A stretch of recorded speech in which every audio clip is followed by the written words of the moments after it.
గణపతి దగ్గరికి వెడితే క్షమించు అని అడగక్కర్లేదు. ఆయన దగ్గరికి వెడితే ఏమిటో తెలుసా, 2 చేస్తే చాలు, ప్రసన్నుడైపోతాడు. ఒకటి ఇలా ఇలా ఇలా అంటే చాలు. మిటికలు ఈ 2 కణతల మీద 3 మాటలు కొడితే ఆయనకి సంతోషం. ఇలా కూడా అనక్కర్లేదు ఆయన దగ్గర.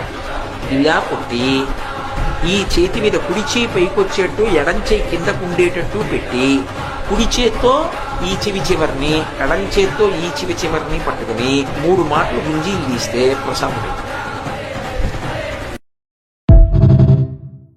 నిర్విఘ్నం కురు మే దేవ సర్వకార్యేషు సర్వదా. 8 ఉచ్చిష్ట గణపతి. ఉచ్చిష్ట గణపతి 4 చేతులతో నల్ల కలువ, వరివెన్ను, దానిమ్మ పండు, జపమాల పట్టుకొని దర్శనమిస్తారు. నీలబ్జ దాడిమి వీణా శాలిని గుంజాక్ష సూత్రకం దధదుచ్చిష్ట నామాయాం గణేశః పాతు మేచకః అనే మంత్రంతో ఉచ్చిష్ట గణపతిని ప్రార్థించాలి.